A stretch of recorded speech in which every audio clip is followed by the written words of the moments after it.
আসসালামু আলাইকুম এভরিওয়ান, সবার কি খবর, কেমন আছেন? চলে আসলাম নতুন একটা ব্লগ নিয়ে। ব্লগের ফার্স্টে দেখতে পাচ্ছেন দুপুরের লাঞ্চের খাবার নিয়ে। অ্যাকচুয়ালি যে আগের ভিডিওতে দেখেছিলেন যে আমি বলেছিলাম আম্মুর বাসায় গিয়েছি, সো এটা তার পরের দিনের ভিডিও, দুপুরবেলা থেকে যে দুপুরে লাঞ্চ করছিলাম। এটা দুইটাই ছিল, একটা ছিল মাছের চাশনি, আপনারা চিনেন কিনা আমি বলতে পারবো না, আর একটা ছিল হচ্ছে চিংড়ি মাছের ভর্তা। এরপরে আর কোনো কিছুই ভিডিও নেওয়া হয় না, লিটারেলি কিচ্ছু না। এটা একদম সন্ধ্যায়, কারণ দেখা যায় কি আম্মুর বাসায় গেলে ইদানিং যেটা হয় সারাদিন রেস্ট নিয়ে শুয়ে বসে থাকি, কোনো কিছু ভিডিও নিতে ইচ্ছা করে না। তো আম্মু সন্ধ্যায় দেখি একটু ইন্টারেস্টিং জিনিস বানাচ্ছিল, মানে পুরি বানাচ্ছিল, কিন্তু ভিতরে ছিল চিকেন, ছিল ক্যাপসিকাম ট্যাপসিকাম দিয়ে, ডিম টিম, মানে অনেক কিছু দিয়ে আম্মু আসলে ভিতরে দিয়ে পুরিটা বানাচ্ছিল। নর্মালি তো পুরি কেমন হয় যে জাস্ট হচ্ছে হয় আলু পুরি, না হয় ডিম মানে ডালের পুরি, বাট এটার মধ্যে অনেক কিছু ছিল। আর একটা সস ছিল, এই সসটা অনেক মজা ছিল, একটু স্পাইসি ছিল, আমার আম্মুর হাতে বানানো সস, বাইরের কোনো সস না।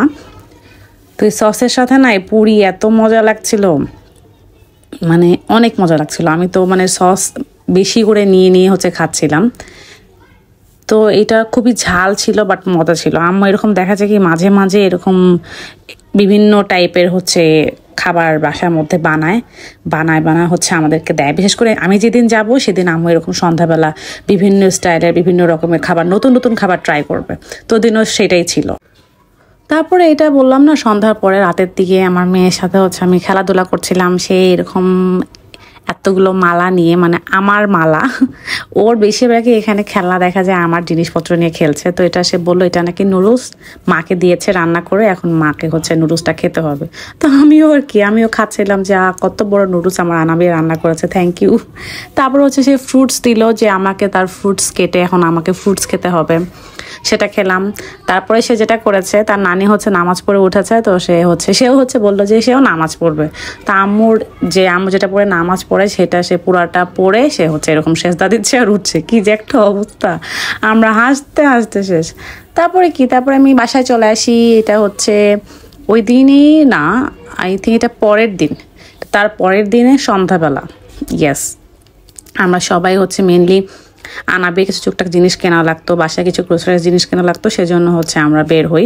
ফার্স্টে কথা ছিল যে বাসার কাছে যাব, তো তারপরে কি একটু দূরে বলতে প্রিন্স বাজারে যাই আমরা, কারণ সেখানে তো সব কিছুই পাওয়া যায়, আবার ভালোও লাগে, কারণ এত বড় একটা জায়গা নিয়ে করা, প্লাস এত ফ্লোর, তো এক একটা ফ্লোর এক এক রকম জিনিস। তো আনাবিও না খুব খুশি হয়ে যায়, শুধু আনাবিয়া না, আমিও মনে হয় কি একটু এদিকে একটু ওদিকে সব দিকে ঠু মেরে মেরে দেখি যে আরও কী কী আসছে, কী কী নিয়ে আসছে, মানে ভালোই লাগে। তারপর বাসায় চলে আসার পর একটা অনেক বড় একটা সারপ্রাইজ পাই, সেটা হচ্ছে সাডেনলি আমার জামাই আমার জন্য, আমার হাজব্যান্ড হচ্ছে গিয়ে গোলাপ নিয়ে আসে। আমি পুরাই কারণ গোলাপ তো সে ভুলেই গেছে, এখন সে গোলাপ দিবে কি, সে তোমাকে সময়ই দেয় না, এমন একটা অবস্থা। তো গোলাপ পেয়ে তো আমি একদম খুবই খুশি হয়ে গেলাম। তো আজকে এই পর্যন্ত, ইনশাআল্লাহ নেক্সট ব্লগে এবার দেখা হবে। আল্লাহ হাফেজ, সবাই অনেক ভালো থাকবেন।